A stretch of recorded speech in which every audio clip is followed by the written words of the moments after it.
Hello everybody, my name is Brandon. Welcome back to Cinefessions, where we talk all things media. So, believe it or not, we are already on the last Sunday in November, which means it is time for week 4, the final week of Neo-Noirvember. And this has been just a really fun month. Not only have I been buying just a crap ton of stuff because it is a Black Friday month, essentially, but on top of that, I've gotten to watch some incredible films from the neo-noir style. And so Neo-Noirvember has been a huge success in my eyes, and I'm really excited to wrap it up today with the debut film from Christopher Nolan, another favorite filmmaker of mine. This is Following. So the Criterion release lists this as a 1999 film, but if you look on IMDb, it does look like there was like a San Francisco festival showing in 1998, so it lists it as 98, but I'm gonna go with 99 because it's Criterion, and I feel like they just know better than IMDb does, so I'm gonna go with 1999 for Christopher Nolan's Following. But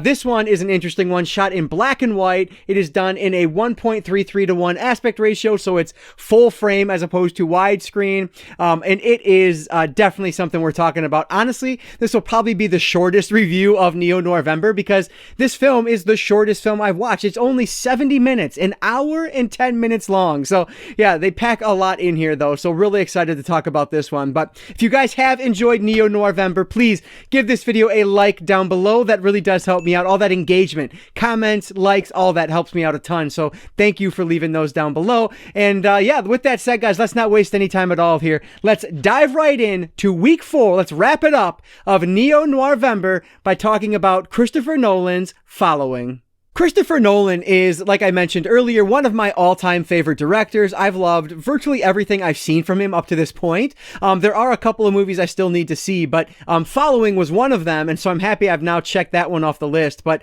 as I mentioned, this was his debut feature, and what's really cool is that he doesn't even have a film background leading into this. He did some short films, of which one is on this release from Criterion. Doodlebug, I believe, is the name of that one, and it was pretty cool. Really short, only 3 minutes long, but definitely worth the addition on this disc here. But anyway, so from this one, which was done with like $6,000, I think is what I read, like very low budget, black and white film. But from this, he ends up going to the States and creating Memento, which is really what gave him kind of some fame and some notoriety, which he then does Insomnia, which is a big one. And then, of course, jumps into the Dark Knight trilogy, and it just kind of takes off from there. So his, like, I don't know, what's interesting about him is just how so few films he does, relatively few films he's done in his time as a director. But man, just the size of the films is remarkable. He goes from this tiny little thing straight to Memento, Insomnia, and then Batman Begins. Like,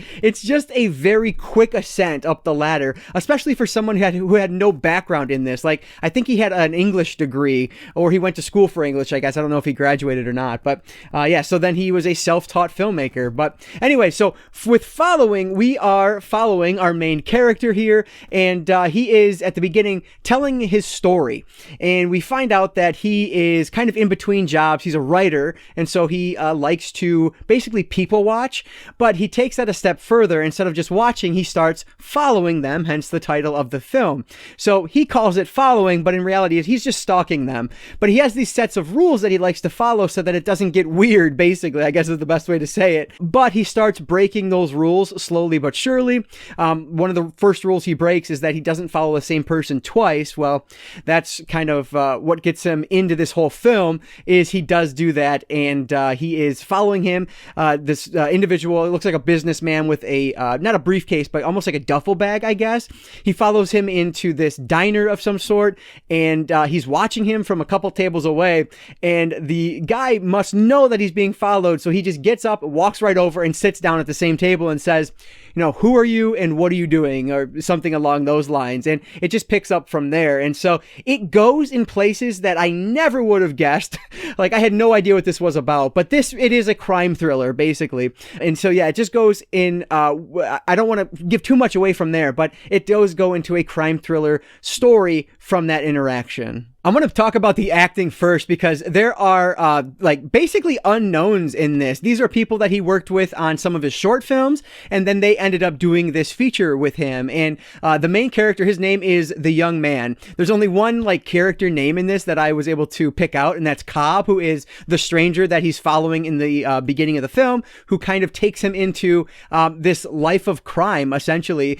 Cobb likes to break into people's apartments or houses, kind of rummage through their stuff and burgle them. And so that's where he ends up following him to, he kind of justifies it by saying that it's to, you know, for his writing, to learn this man's life a little bit, to write about him in either, you know, whether it's a book or a script. I guess I don't really know. But yeah, so we have him, and then there's the blonde in this as well. And those are our three main characters, our three main players here. And they all do a surprisingly great job. Like Cobb, for example, he ends up getting an architect degree, and I assume he just goes on and does something with that. He has no other film credits to his name. The blonde does have quite a number of film credits after this one, but then there is the young man, our main character, and he has done a couple other of Nolan's films, but in like smaller bit roles.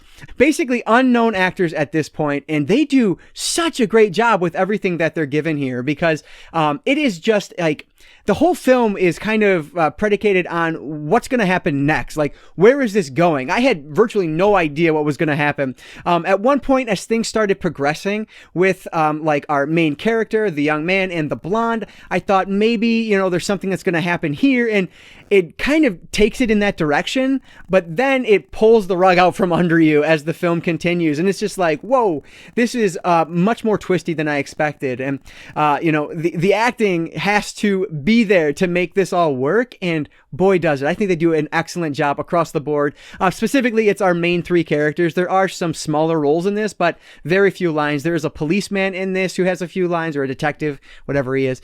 He has a number of lines, but and he does well in this too. He's just not in it very long, and so I think our three main players really do a great job of carrying this film. Going back to that twisty plot a little bit here. So what was interesting to me about this movie is just how simple the whole thing felt. Like, as it sets up and you realize what's going on, it's like, whoa, I didn't expect it to go in that direction at all. But then you're watching some more and it's like, okay, well, it's pretty clear where this is heading. At least in my eyes, it was pretty clear where it was heading. And then it just hits you in a completely different way. At least, you know, that was my reaction to it. I didn't expect where it was going. And so that was really fun. It is an unexpectedly twisty story. So it starts off as this simple crime thriller, but then kind of wraps around itself a couple times and is just so much more than what it's made out to be on the surface, I guess I would say. So that part of it I really enjoyed, because I thought I was watching something really simple, and turns out, no, there's a lot more depth to this than I first thought. And so that's always cool when you find more depth to something than, you know, you might have first expected. There are three bold choices that Christopher Nolan makes for this movie that were very intentional. The first one is that full frame aspect ratio, 1.33 to 1 aspect ratio.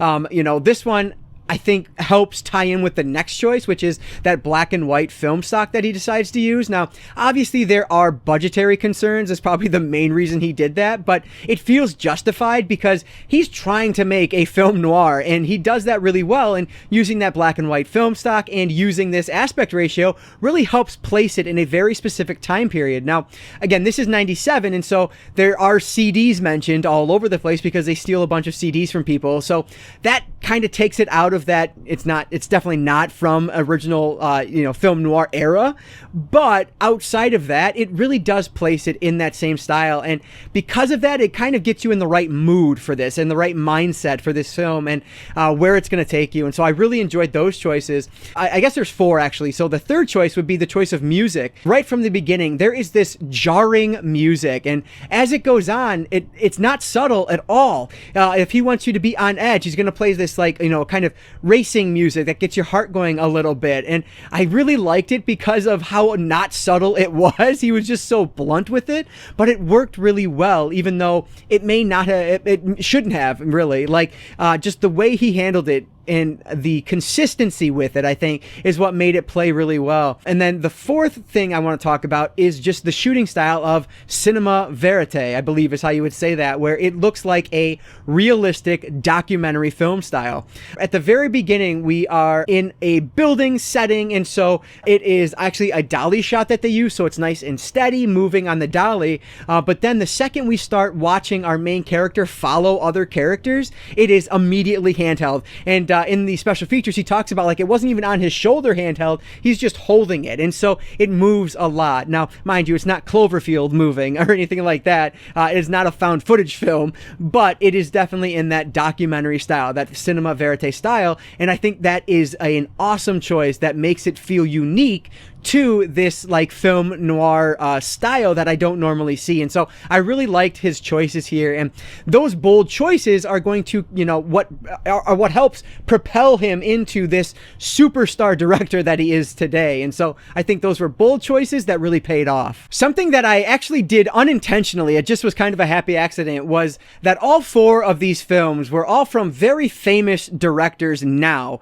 but these were all from early in their filmography. Some were their very first film, like Following and the Blood Simple were their Coen brothers' first film. But then there were the other two that were the first couple of films, maybe first few films. And so very early in their filmographies.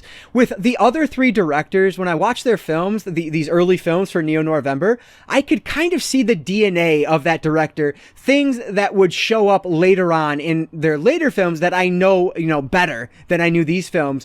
With Following, though, I don't really see that too much. Now, one thing, like, I don't see much of The Dark Knight in Following at all. So I thought that was interesting. One thing I did see, though, is the use of time. He really likes to play with time in his first two films. So from Following, he goes to Memento, which is famous because it basically starts at the end and works its way backwards, which is really interesting. And so I did see those ideas at play with Following.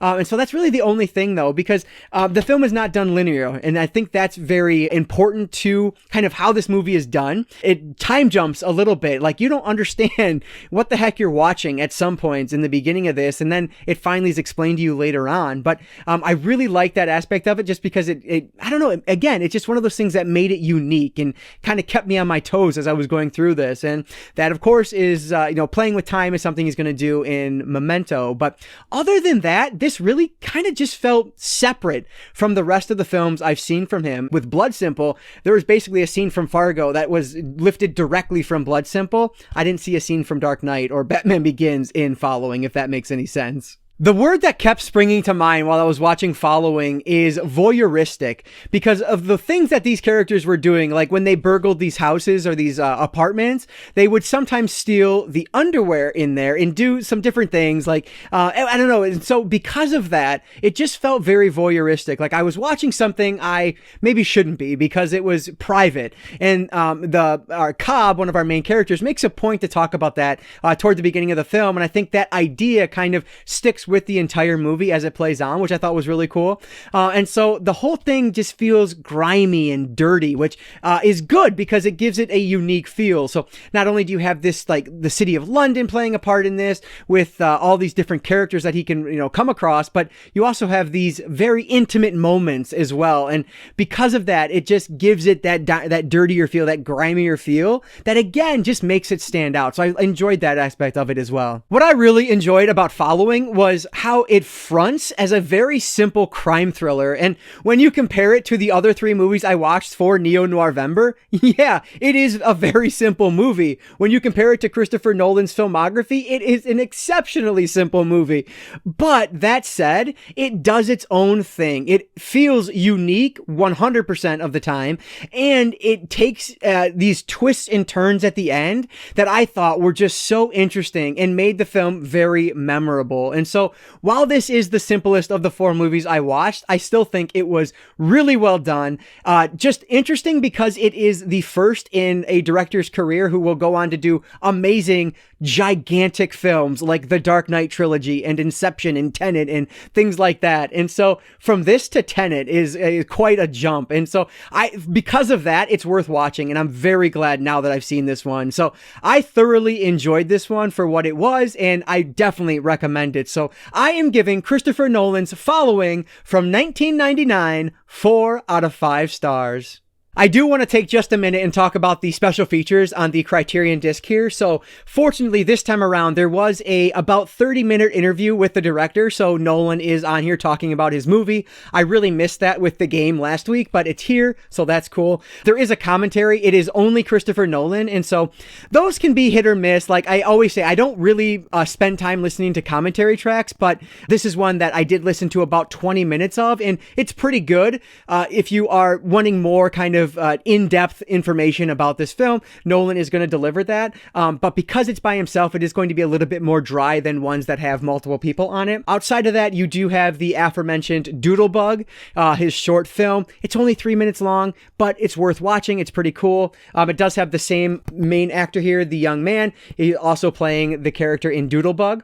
And then there is like a side-by-side comparison of the final like edit, the final shot or filming of it, the final product, I guess I'll say, since I can't talk, and the shooting script. And so I thought that was interesting to see kind of the differences there. It won't appeal to everyone, and I only thought it was okay.